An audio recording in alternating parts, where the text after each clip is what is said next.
Weight loss செய்வதற்காக ஜிம்முக்கு சென்ற இளம்பெண் திருமணம் செய்து கொள்வதாக கூறி இளம்பெண்ணை ஏமாற்றி கர்ப்பமாக்கிய ஜிம் ட்ரைனர். வாங்கிய பணத்திலும் பாதியை கொடுக்காமல் நாமம் போட முயற்சி. தன்னை திருமணம் செய்து கொள்ளுமாறு கெஞ்சி கூத்தாடியும் ஜிம் ட்ரைனர் மனமிறங்காததால் தூக்க மாத்திரையை சாப்பிட்டு தற்கொலைக்கு முயன்ற இளம்பெண். ஏமாந்த இளம்பெண்ணிற்கு நீதி கிடைத்ததா? Fraud gym trainer சிக்கினாரா?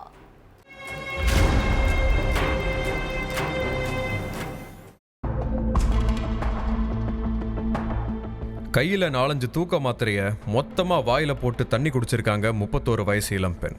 அதை பார்த்த தாய், நம்ம பொண்ணுக்கு என்னாச்சு, ஒரே டைம்ல மொத்தமா இத்தனை மாத்திரைய போடுற அளவுக்கு அப்படி என்ன நோயின்னு பதறிட்டே, நீ என்ன பண்ற, ஏன் இத்தனை மாத்திரை போடுறன்னு மகள் கிட்ட கேட்டிருக்காங்க. அப்போ தாரையா கண்ணீர் சிந்திருக்காங்க பொண்ணு. அழாம நடந்த விஷயத்த சொல்லுன்னு கேட்ட தாய்கிட்ட, நான் சாப்பிட்டது தூக்க மாத்திரமா, தற்கொலை பண்றதுக்காக சாப்பிட்டேன்னு சொல்லியிருக்காங்க. அதை கேட்டு மேலும் பதறின தாய் உடனே மகளை கும்பகோணம் அரசு மருத்துவமனையில் சேர்த்து உயிரை காப்பாத்திருக்காங்க. தகவல் தெரிஞ்சு அங்க வந்த போலீஸ் பொண்ணுகிட்ட விசாரணை பண்ணியிருக்காங்க. அதுல ஒரு ஜிம் ட்ரைனர் தான் இளம் பெண்ணோட இந்த முடிவுக்கே காரணம்னு தெரிய வந்திருக்கு. தஞ்சை பழவாத்தான் கட்டளை தான் இளம் பெண்ணோட சொந்த ஊர். ஏற்கனவே திருமணமாகி டைவர்ஸ் ஆன இளம் பெண் வெயிட் லாஸ் பண்றதுக்காக மகாமக குளம் பக்கத்துல உள்ள மசில் ஃபேக்டரி ஜிம்முக்கு போயிருக்காங்க. சாக்கோட்டை நீடாமங்கலத்தை சேர்ந்த பத்மகுமாரன் தான் இந்த ஜிம்மை நடத்திட்டு இருக்காரு.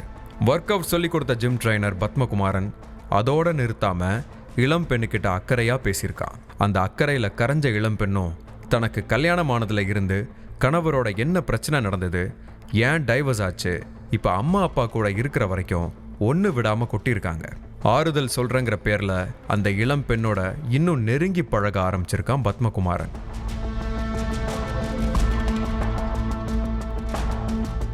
ஆறுதல் நெருக்கம்னு இருந்த இளம்பெண் கிட்ட உன்னைய கண்டிப்பா திருமணம் பண்ணிக்கிறேன்னு வாக்குறுதி கொடுத்து கணவன் மனைவி போல இருந்திருக்காங்க.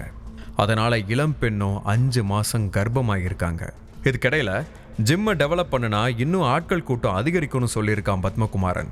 நம்மளை தான் கல்யாணம் பண்ணிக்க போறான், நம்மளோட எதிர்காலத்துக்காக தான் கொடுக்குறோன்னு நினைச்ச இளம்பெண் தன்னோட நகைகளை எல்லாம் அடகு வச்சு 38 லட்சம் பணம் கொடுத்துருக்காங்க. அந்த பணத்தை வாங்கி ஜிம்மையும் நினைச்ச மாதிரியே டெவலப் பண்ணியிருக்கான் பத்மகுமாரன். ஆனா அதனால நமக்கு எந்த டெவலப்மெண்ட்டும் இருக்காதுங்கிறது அந்த இளம்பெண்ணுக்கு அப்போ தெரியல. கர்ப்பமா இருந்த இளம்பெண், நம்ம கல்யாணம் பண்ணிக்கலாம், இனியும் எங்க வீட்டில் சமாளிக்க முடியாதுன்னு பத்மகுமாரன் கிட்ட சொல்லியிருக்காங்க. அதுக்கு எங்க அம்மா கிட்ட பேசிட்டு சொல்றேன்னு சொன்ன ஜிம் ட்ரைனர் அடுத்து கல்யாண பேச்சையே எடுக்கல. மறுபடியும் கல்யாண பேச்சை இளம்பெண் எடுத்தப்ப, நம்ம கல்யாணம் பண்ணிக்க முடியாது, எங்க வீட்டுல சம்மதிக்கலன்னு கைய விரிச்சிருக்கான். அடுத்து பத்மகுமாரனோட அம்மா புனிதா தேவி கிட்ட போய் நடந்த எல்லா விஷயத்தையும் சொல்லி நீதி கேட்டிருக்காங்க இளம்பெண்.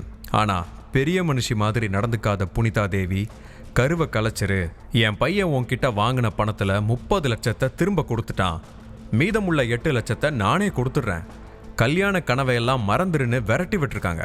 அதனால நொந்து போன இளம்பெண் வீட்டுக்கு வந்து தூக்க மாத்திரையை சாப்பிட்டு தற்கொலைக்கு முயற்சி பண்ணியிருக்காங்க. எல்லா கேடி வேலையும் பண்ணிட்டு எங்க அம்மா சம்மதிக்கலன்னு கடைசியா டாட்டா காட்டின ஜிம் ட்ரைனர் இப்போ சிறை கம்பிக்கு பின்னாடி ஒர்க் அவுட் பண்ணிட்டு இருக்கிறான்.